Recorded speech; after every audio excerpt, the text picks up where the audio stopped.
पहेली प्रधान जी, अरे ऐसा पहेली बार हुआ है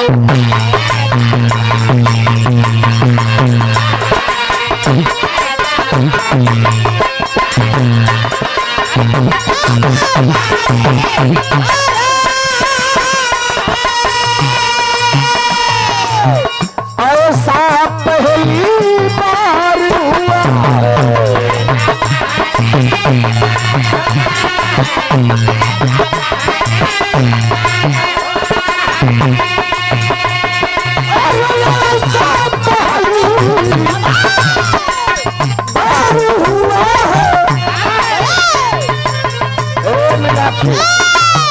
हमको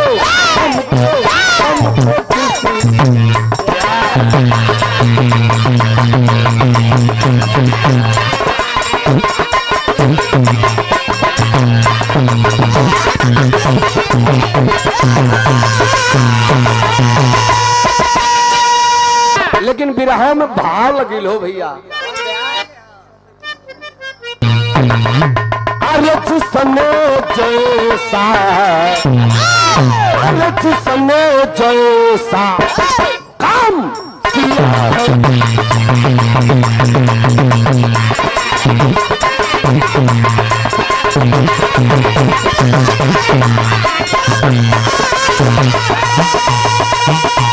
अरच सने जैसा काम किया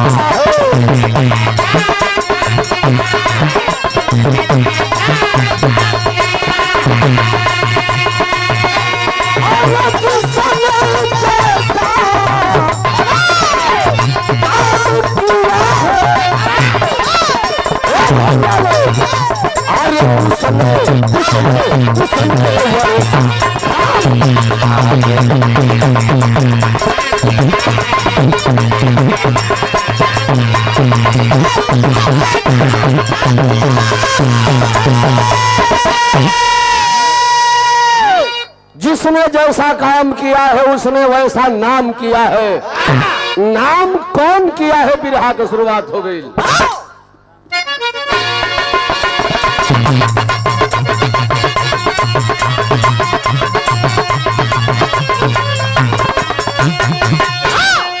राम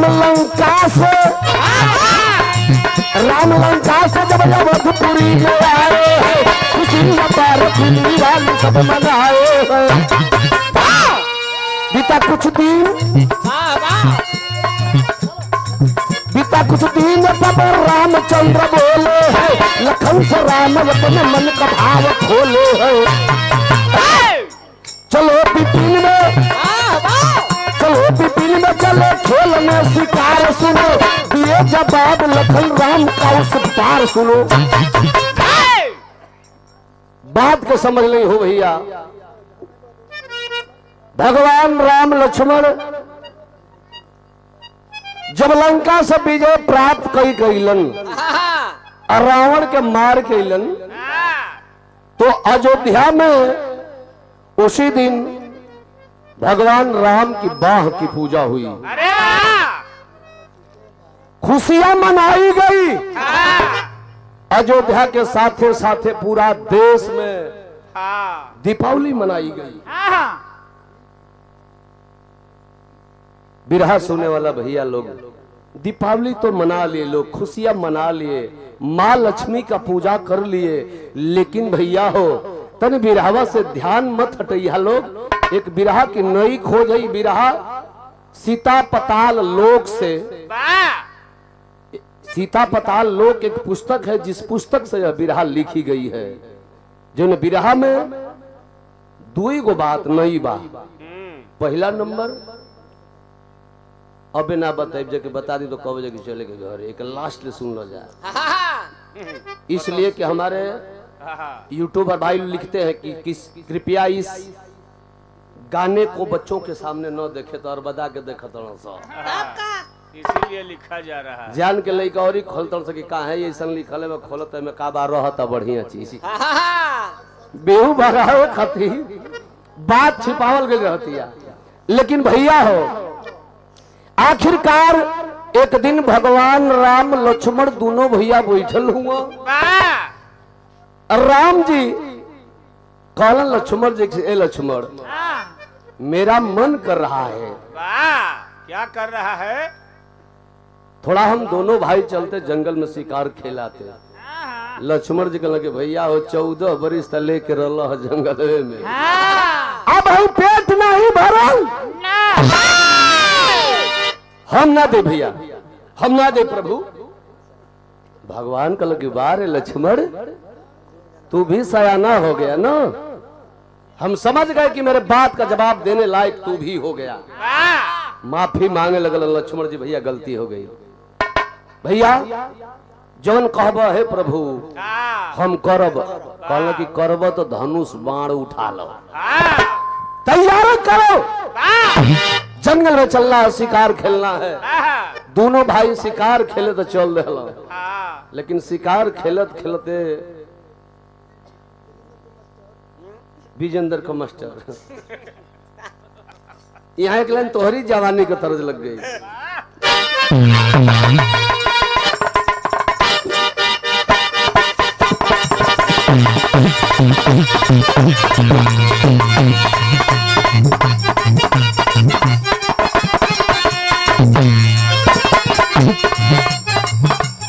हरी देखो हरी भाई, ये घड़ी एक गा धला पर बुझाई कि गुरही जिलेबी निकल है कराही में से। जाके खैला पची हीरो जर जाई। कौन गीत बा? अरे अच्छा रे चलो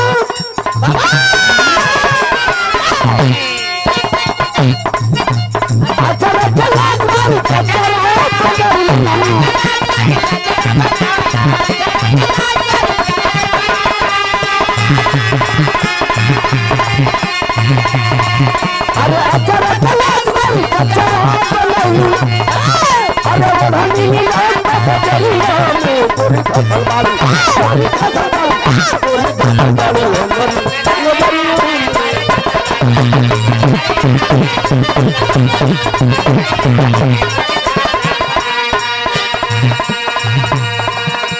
और 100 रुपया पुरस्कार हमारे अजीज मित्र श्री सुरेंद्र यादव, ग्राम सभा खड़सरा के पावन माटी से चरणों में सादर प्रणाम।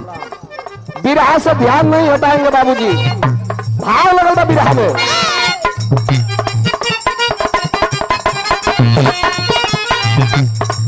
अरे चला तो शिकार सुना तू गाइया की नवाए,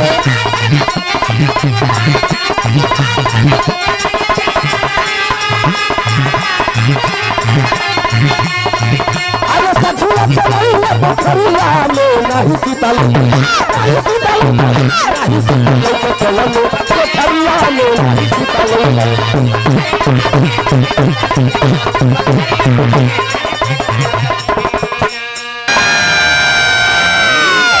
और लक्ष्मण दोनों भाई शिकार खेलत हुवन, अंधेरा हो गया। आयोनिया घरवा जब शिकार खेल के दोनों भैया अइलो हो तब घरवा में से सीता जी गायब है।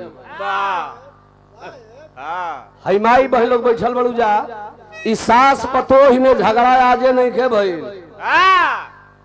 झगड़ा शुरुए से चलता बा। हर सास जी लोग के पतो ही निक ना होले, कम निक होले, सबसे निक के होला लड़की। हमारी लड़की में तो लागी जी बीरे लागी जी कभी आई छूट जी तुहार। उन्हीं दोनों भाई शिकार खेले जब गई रहो घरवा में कौशल्या माई में सीता जी में कुछ बात विवाद हो गई।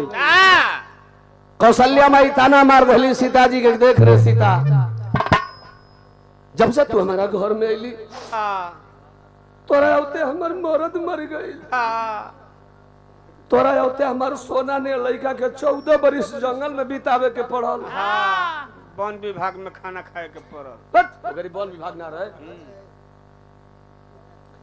तो भाई जब सास जी अंगुरी डाल डाल के आप पतोही के घर यहाँ तो पतोहियो के उठी, पतोहियो का मन कर तो कुछ कहिए दे। अब सीतो मैया कुछ कह दिली, बात विवाद भइल सास पतोह में। आज जब बात विवाद भइल तो सीता जी गुस्सियाई के घर से निकल गई। आज जब निकल गई हो लेकिन प्रमाण मिलेला कि लक्ष्मण जी सीता जी के माई माने।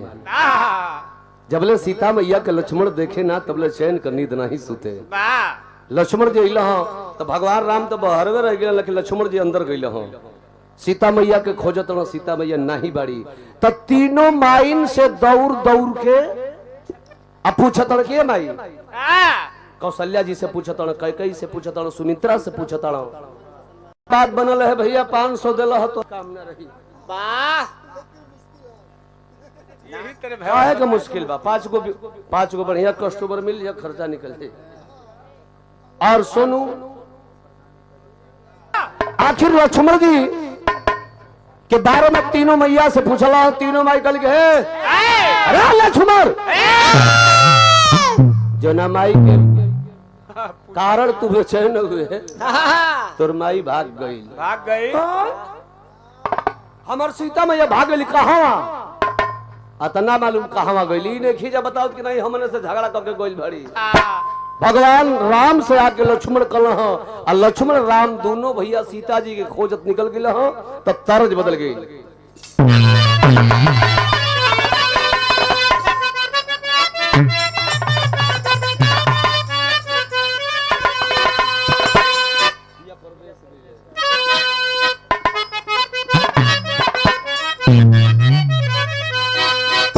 तर्ज बा अरे पिया परदेश देखा बेचन भैया जब भी रहा गाँव से हम सीखत रहनी। आज जब बेचन भैया से बिगड़ जाए तो कह कि मास्टर कैसे हो तो सही से बजाओ और मत बजाओ।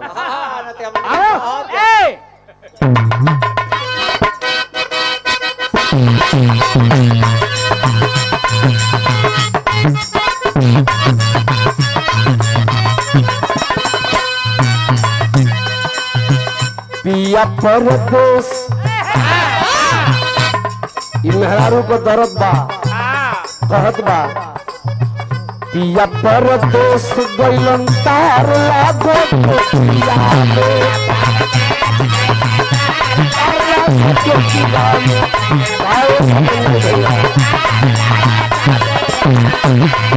आर तार लागो पिया न तार लागो पिया न तार लागो पिया ले पिया परदेश गइलन तार लागो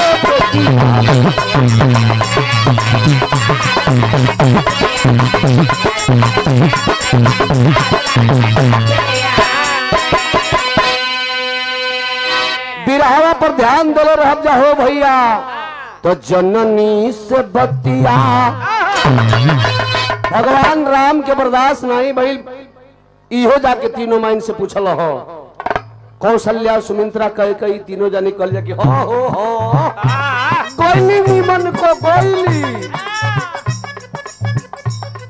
और मंदाकिनी रियल एस्टेट कंपनी में आप भी कार्यरत है, अच्छे पद पर है। और लखनऊ में तो 150 बीघा जमीन लोग को बटले बा। भीमपुरा और उधरण की बीचों में हो गई सिकरिया चट्टी में बात जेके मन करते कि सड़क पर चलो जी घर बनावे दू जना बालो। हाँ कम दाम में बढ़िया काम, कम काम में बढ़िया दाम। हाँ एगो रूम बनावे को ही तब मिल जाई आ 2 गो बनावे को ही तब मिल जाई। भाव बिरहा में जननी से बतिया जननी से बतिया दिखार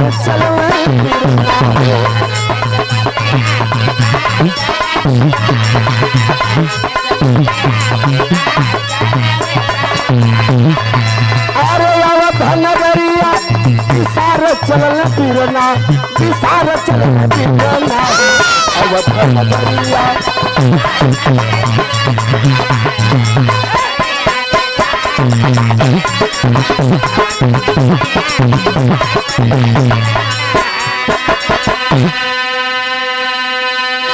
ए भैया लोग राम लक्ष्मण दोनों भैया सीता जी के खोजत कहा गई लोग। कहाँ? इतना भैया लोग बैठल हुआ केहू का मेहरारू जब घर से नाराज होके जाले तो कहाँ जाले?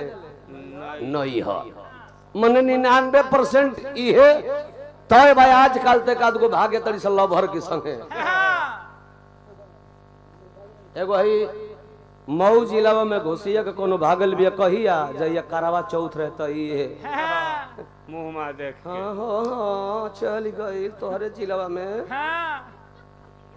भाग के जहिया मोय मेहरारू देश भर का परी पति खातिर और दुआई मांगत के हे प्रभु हमारा मरद कर दुआई बढ़िया कहिया अपने मरद के लाते मार के गति लगा दिया। हमारे तरफ ताकिए ना उधर का ताकती है ऐसे कोई चढ़ाव बढ़ाव मरद करते के बारे में तू कहा जो ना बू हाँ ना हाय हाय तू हमारे जिला के बारे में कह लिया तोरे जिला का कांड हम गावत हैं कि तोरे जिला में भागत तड़ी से ले छोड़ के मरद के उहो करवा चौथ के ए भैया उहे गोसी वाली हो ता देखो भगवान राम लक्ष्मण दोनों भैया सीता जी के खोजत पहुंचलो कहां? जनकपुर। और जब जनकपुर पहुंचलो ह जा त राम जी सोचत कि अगर डरे के हम जाके घरवा पूछब तो कहीं सासो जी खिसी है कहीं ससुरो खिसी है कहीं केहू खिसी आई। ए लक्ष्मण तू सबसे छोट बाड़ो तनी जाता देखो तो सीता जी पहुंचल है हम यही बगीचे में फुलवारी बगीचा में वो मलहोरी का बिछौना रहल साँझ हो गई बा भगवान राम वही बिछौना पर कम्बल बिछल बा वो बिछल अपन वही जो बैठल हुआ लक्ष्मण जी घरे अलो आ जब राजा जनक के दरबार में गइल हम बड़ी सुघर एकदम वही में एगो दासी रहल।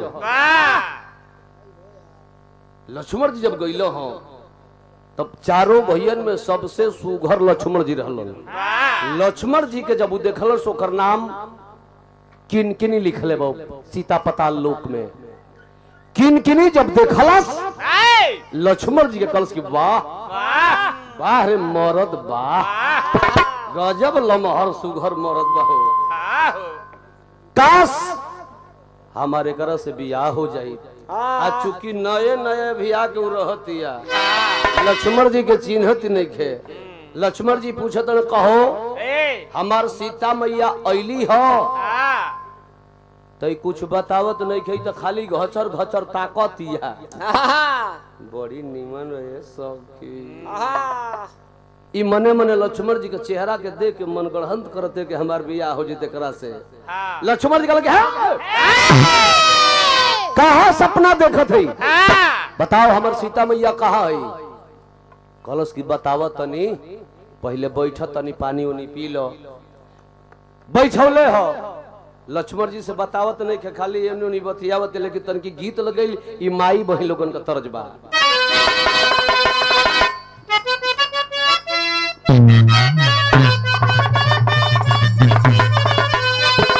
आज एकदसिया बिहान दूदसिया तेरसिया के ना अरे अहन न दो कभैया तेरसिया के। लेकिन वो किन जौन भी दासी लक्ष्मण जी के देख के मोहित हो गई मनवा में सोचत ये का से जिया रचावे रची रची अरे किनकिनी गुजरिया बखरिया में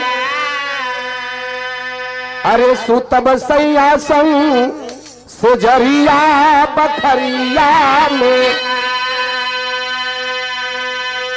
दिल में सपना सजौले हो इनके यही तरह बतिया बतिया के करब रात और जब रात हुई तो मर्द जाल में फंसी। अच्छा तो धीरे धीरे 10 बज गई तबे ना हाल चाल होई। लक्ष्मण जी न पानी पिए थोड़न आ न कुछ बतावतिया। आखिर जब 10 बज गई भगवान राम वही फुलवारी बगीचा में परेशान हो के हमारे भाई सीता का पता लगावे गई लबले नहीं आई। आखिर हम करी का भगवान वही जो सूत गईलन। आ जब सूत गईलन तो इनिया घरवा में देखा कहा जाला कि तिरिया चरित्रम दैबो न जानो। ना हम कुछ कहनी है ना, लेकिन कह दर की बात में कही हो मत कि हम कुछ कहतनी। हाँ अरे तोरी मुंह में जब आगिए उगले के मन बतो उगल लिया अंदर कहाँ बनी। हाँ क्यों रोक ना पाई। ढेर मुंह खजवात हुई तो कुछ कह ली हो। हाँ सीधा सीधी गरिया दी हो। मन करी गरिया एक तो गरिया ली है। हाँ और करी बात हमारे मुंह में दो ही नहीं खे जमावो। ये तो पारा परी है। हाय हाय रे मोई। ए भैया आखिरकार कागज की है लक्ष्मण जी तमतमा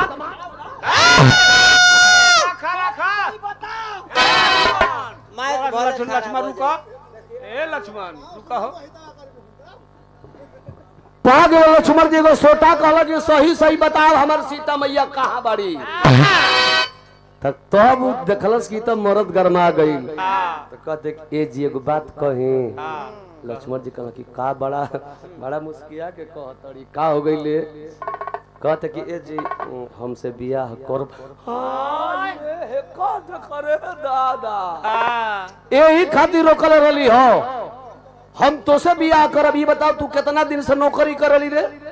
कलश की हलही में लगल हो। कहला कि तू जानत नहीं कि राजा जनक जी का हम दामाद हई। हमार शादी घर में भइल बा। हमार सीता माता घर से नहीं की यहाँ आई बड़ी। तब बताओ हमार सीता मैया कहाँ बड़ी। कलश की पहले बियाह सो करब तो बता दे कि कहाँ बड़ी। लक्ष्मण जी कहला कि चाहे बतैबी चाहे ना बतैबी बियाह तो नहीं करो।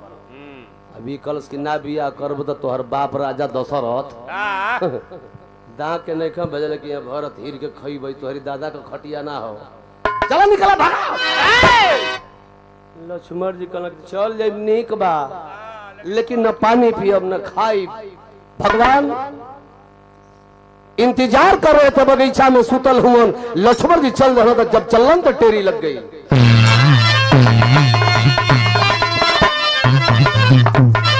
अरे बादर में बलका चंदा छुप गया। चंदी बनी किनकिनी खोज काल सागरी में।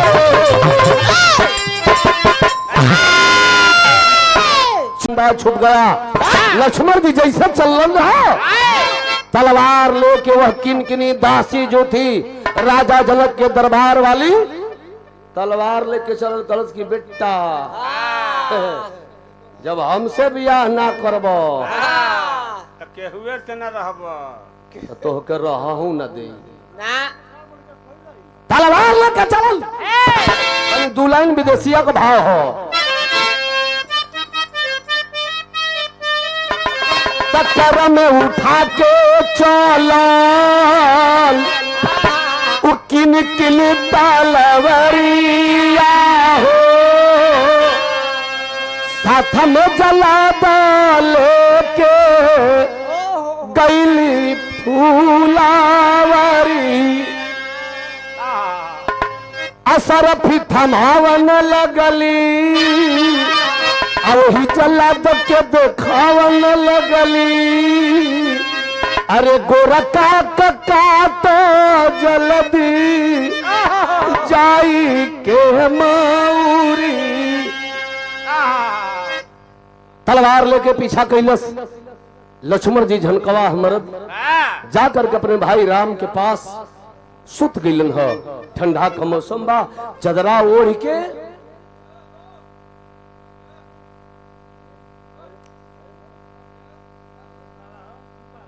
जाके सुत गए। किनकिनी पीछा कैलस। जब देखलस कि अरे यार मैं तो सोची थी कि अकेला आया है लेकिन ये तो दो है। दो है जाके भगवान राम को देख रही है कि एक काले रंग का है एक गोरे रंग का है। वापस लौट के प्रमोद भाई आइल जाके राजा जनक के दरबार के जल्लाद के जगौलस। तलवार देहलस। रुपया पैसा और सरफी थमावत थे चोराई चोराई के। चूंकि उस दिन राजा जनक और उनकी औरत दोनों लोग किसी निमंत्रण के कारण चले गए थे। अकेली दासी थी घर पे। मौके का फायदा उठा रही है। जल्लाद को इशारा करती है अरे जल्लाद ये दो आदमी जो सोए हैं उन दोनों में जो गोरा रंग का है उसकी गर्दन काटनी है। जल्लाद कलश की के हो आ तो गोरखा तो बता रहा था कि मैं राजा जनक जी का दामाद हूँ। जल्लाद कलश की खबरदारी काम हमसे ना हुई। अरे जेकर हमनी का नून रोटी खा के जिए थे हो ओकरे दामाद के हम कैसे मारब, ई काम हमसे ना हुई। तो कलश किया जल्लाद अगर तू ना कटबे ओके तो सुन ले हम काटब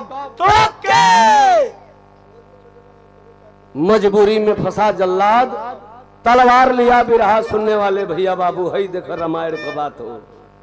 राम लक्ष्मण दोनों भैया सुतल हुवन। जा करके गोरे रंग का जो लक्ष्मण जी सोए हैं जा करके पहचान करके चद्दर हटा करके और वह जल्लाद जहां किनकिनी खड़ी थी वह जल्लाद तलवार लेकर के और लक्ष्मण के गर्दन पर चला दिया। सर धड़ अलग हो गया। भगवान राम का नींद जब खुलल बा देखत हो कि बगल में हमारे भाई के गर्दन कटल बा, भाई छटपटात हुवन। तो भगवान राम अपने भाई की लाश के अपने सीने ले सटा के झरझर झरझर रोवताड़न और वो लसिया से को बात कहतड़न। कैसे मास्टर तरज बदल गेल।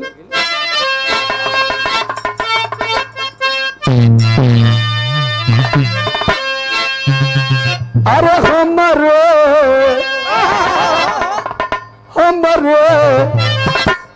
भैया अरे डूबल सूरज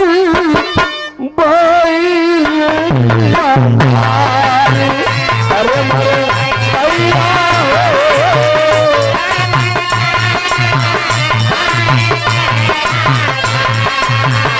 अरे मरे भैया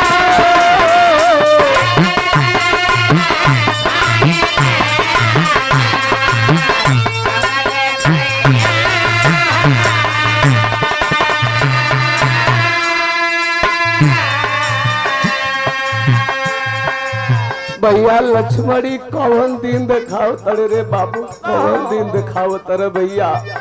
हम अयोध्या में जाई तो हम सबसे ता बताइब कि हमार लक्ष्मण का मौत कैसे भई। झरझर झरझर रोवतारन लसिया से कहतरने बाबू तोरला भैया बना के मुदैया दे के कलंक यही समया ऐसे पहले मुख लड़ैया तेरे मरे भैया भैया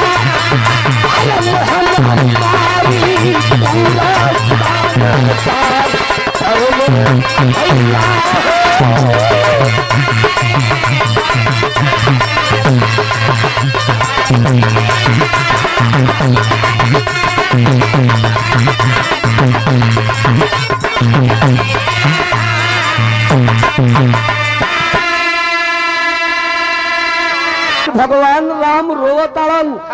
वो जल्लाद गर्दन काट करके किनकिनी के साथ भाग निकला।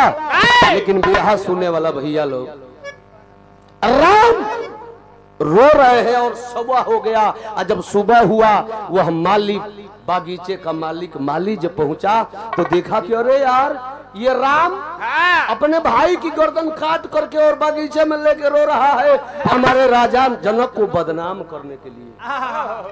हाय देखो कहानी उल्टा हो गई। आज जब उल्टा हो गई तो राजा जनक जी जल्लादों को बुला करके और एक बात कह दिए बिरहा का आखिरी तरह।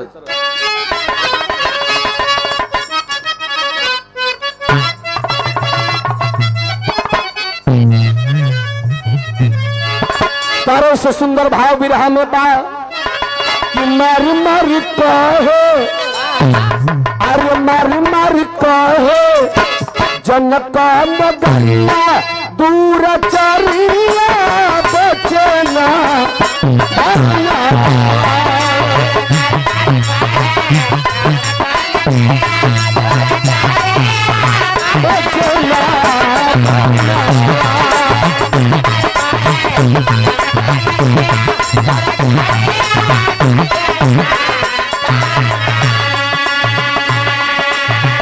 क्रोध में लाल राजा जनक ने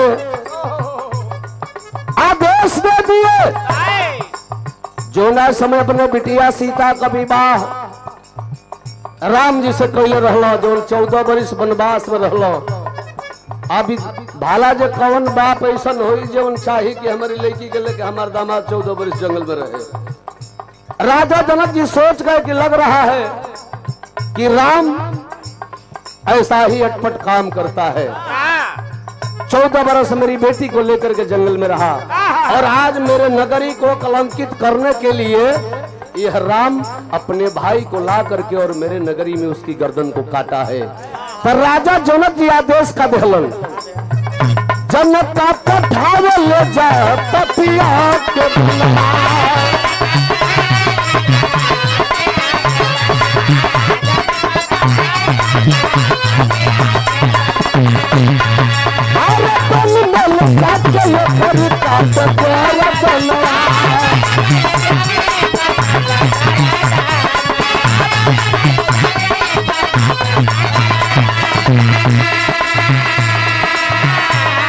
अरे आगे सदियो तब भारी वही घरिया दुराचरिया बचना पाना। जल्लाद लेकर के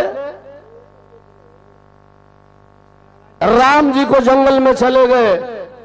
राम कुछ नहीं बोलत हुवन, एगो हथवा धो के जल्लाद घिसरावत हुवन, एगो हथवा से भगवान राम अपने भाई लक्ष्मण की लसिया के अपने सीनावा ले सटा के हो भैया जबरदस्ती कड़े रे धैले हुवन।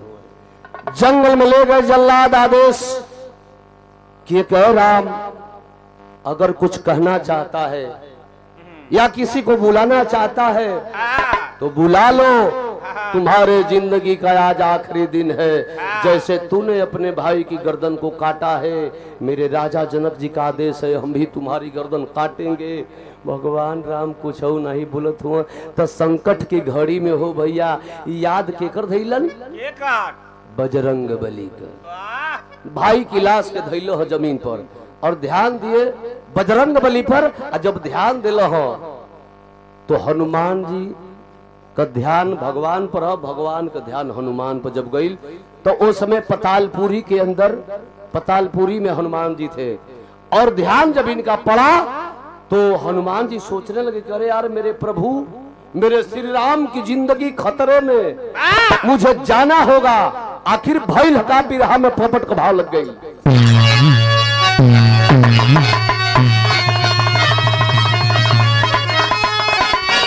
अरे धैल राम वही बजरंगी पर ध्यान आसन दो ललबा छोड़ लो तुरंत अस्तना आसन दो ललबा।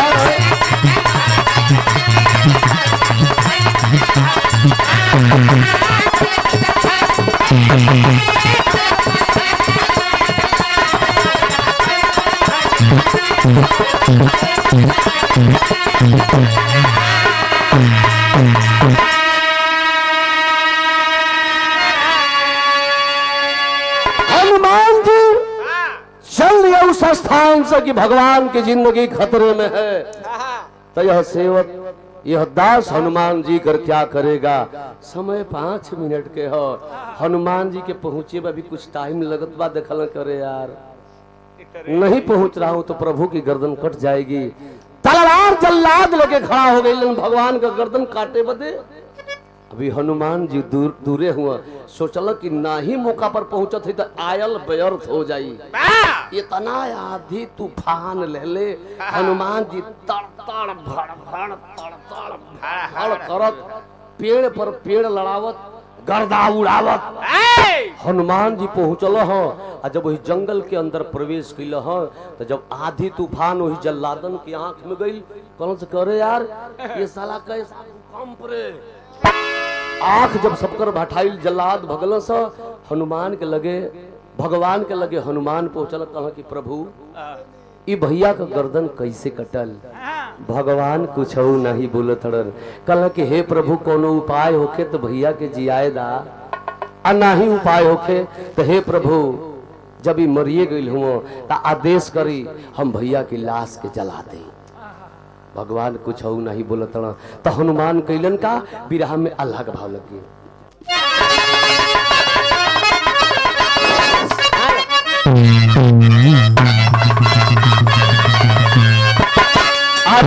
चंदन का फावत चितवा बनौलंका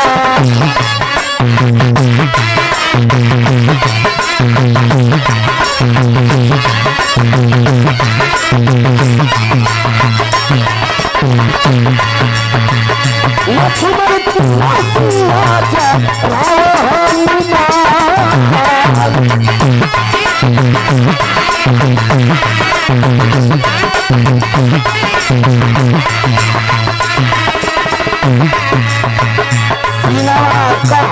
कुछ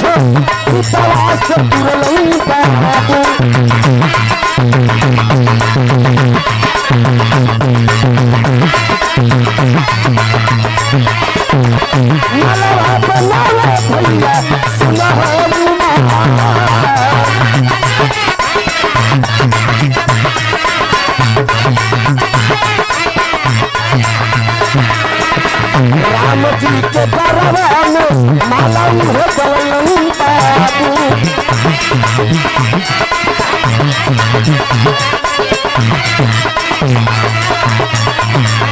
उसका पता पूरी बाबू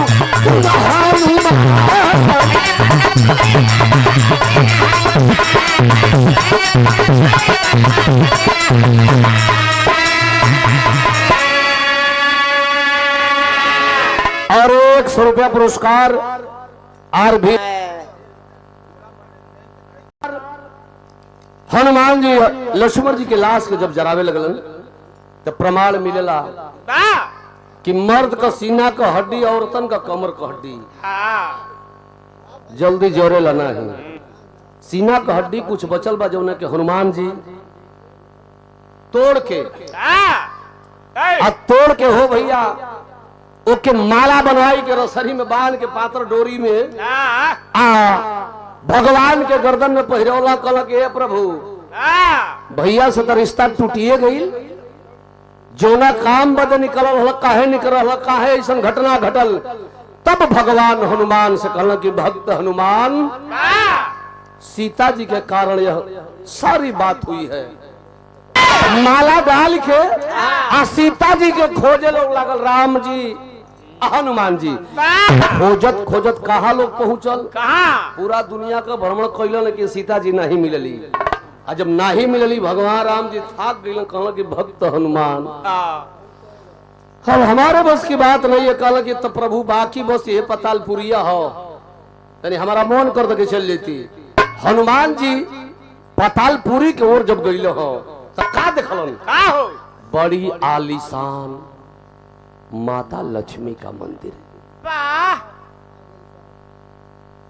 उसी मंदिर में सीता मैया विराजमान है बैठल है।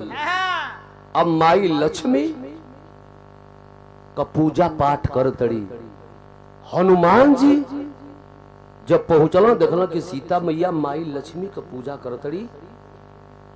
हनुमान के जब सीता मैया देखलिए तो झरझर झरझर रोए लगली। बाबू हनुमान यहाँ पतालपुरी में कैसे आए? हनुमान कहला कि माते यह सेवक यह दास यह भक्त संकट में ही पतालपुरी जाता है और संकट में ही लंका भी जाता है। संकट मोचन नाम आपने ही तो मेरा रखा है। माँ आपका लक्ष्मण इस दुनिया में नहीं है। सीता मैया कली तब का भइल आता लक्ष्मण भैया का गर्दन जनकपुर में पता न कैसे कटल। हम तो रहबे न कैनी। हम जननी हो जब ध्यान दिले प्रभु पता उनकर भी गर्दन कटे वाली रही। माता तब हम अली हो कली तब आ दुनिया का मालिक भगवान जी कहाँ बनो जो दुनिया का रक्षक हुआ दुनिया का मालिक हुआ। आ भगवान की भाई का गर्दन कट गई भगवान कहाँ हुआ? हनुमान जी कहला कि बहुत दूर हो ऊपर छोड़ के आए कली तो लिया के आओ। हनुमान जैला भगवान के लेके वही पतालपुरी में माई लक्ष्मी के मंदिर में जब गईला हो आ सीता जी जब देखलिए भगवान के कहली का हो का हो स्वामी जी आपकी भाई के गर्दन कट गई आप जिया ना बोले के तो के भगवान कहेला हो कैसन भगवान अब आवाज मिलल हो हाँ अयोध्या में अरे कैसन भगवान आखिर भगवान नतमस्तक हो गए कहना कि सीता अब मेरे बस की बात नहीं है कुछ आपको ही करना होगा कुछ माँ लक्ष्मी को ही करना होगा आखिर भाई का खड़ी में भाव लगा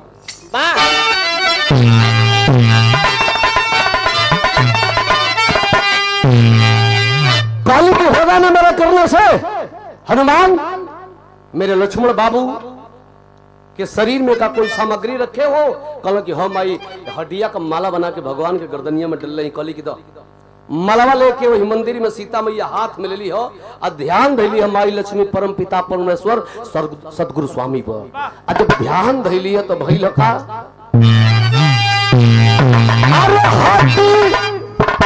अरे हड्डी वाला माला लेके बैठी धरनी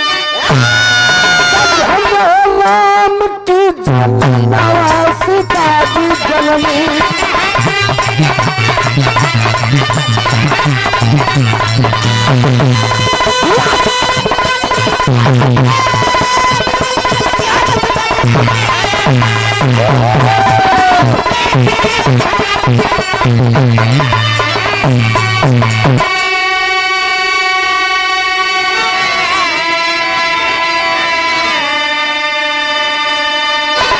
हड्डी वाला माला लेके बैठी धरनी धन्य हो राम की जननवा सीता जी जननी ध्यान देके बैठली हो उनकरा जुरी से उनकरा हाथ से एक ज्योति निकली एक चिंगारी छटकी और उसी मंदिर में गनगनाती हुई वह खड़ी हुई और जैसे चिंगारी गिरल लक्ष्मण जी आप रूप में खड़ा भइल हो और जब खड़ा भइल हो तो सीता जी के सेवा करे बदे वही पतालपुरी के राजा राजा हंस के बिटिया ज्योति जोन ज्योति सेवा करत रहल जब लक्ष्मण जी खड़ा भइल ये मीनाक्षी जी और ज्योति जब वही लक्ष्मण जी के देखलस गजब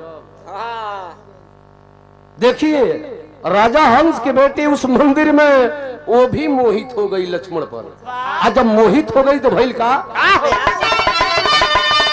कैसे कि तपोबल से सीता जी लखन को जिलाई अगर लगा के राम रघुराई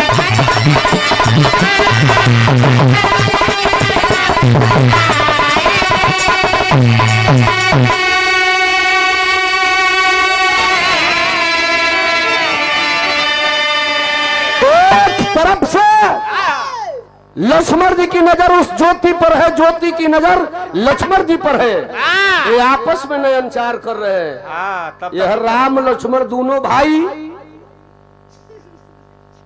गले से गले मिलके रोवत हंसत लोग बा सीता जी कली तनी कम प्यार देखाओ तनी कम प्यार देखाओ बड़ा प्यार देखो तनी हट जा भगवान राम कल की सीता कोई वरदान मांग लो सीता जी कल की हो देखो वरदान वाला मुहूर्त अब ना दिला आप का वरदान दे अरे जे अपनी भाई के नहीं खेजी आप आवत हो वरदान का दे कल की सीता मैं एक वरदान देना चाहती हूँ सीता कल की कुछ ना चाहिए आपको कुछ ना चाहिए भगवान राम कल की ना लेबू तो बरियाई से दे और वरदान वो दे दे कि जो ना नाम के दुनिया जपी बरियाई से भगवान वरदान का देहलन अरे सीता पहले पीछे राम लिखाई लखनी राम की जननवा सीता जी जननी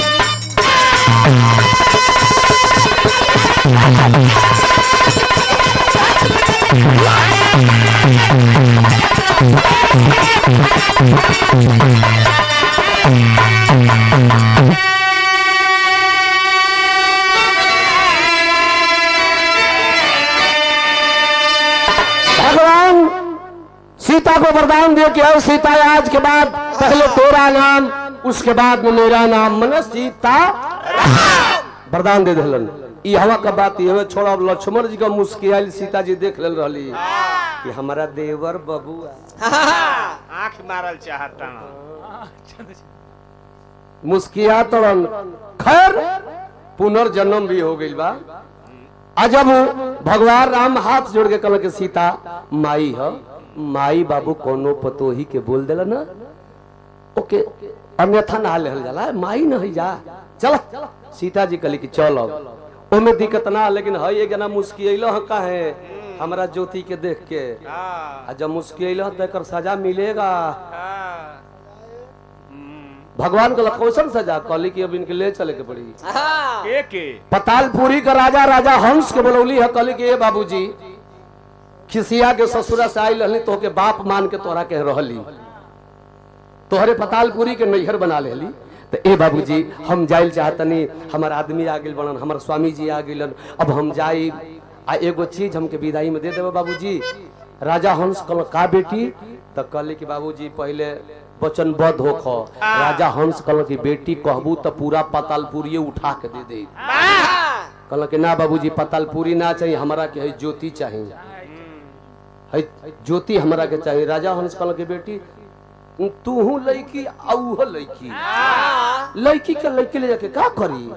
कहली कि लक्ष्मी माई के मंदिर में होई। कहला का? तो कहली कि हमार देवर बबुआ मुस्किया दले बनो। बस दोनों जना का हाथवा धैली, एक ओर से ज्योति का एक ओर से लक्ष्मण जी का, हाथ ध के सीता जी मिला दिली।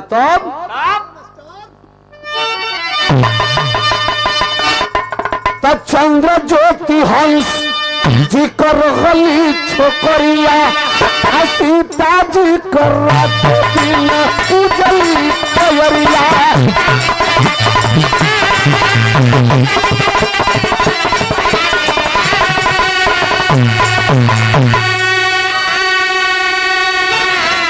अरे चंद्र ज्योति लखन का सुंदर बनली धरनी, धन्य राम बनला सीता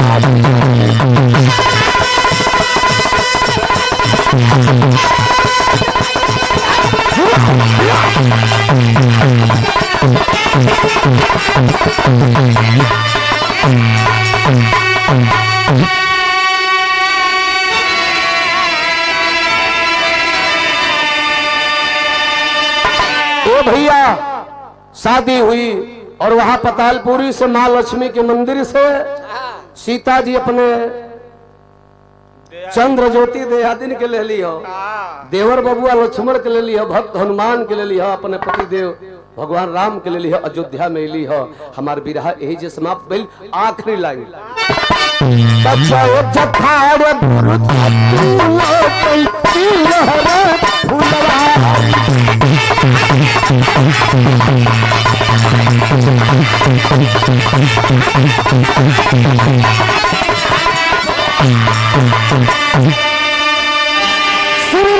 गंगा सागर रामनाथ की तैयारी,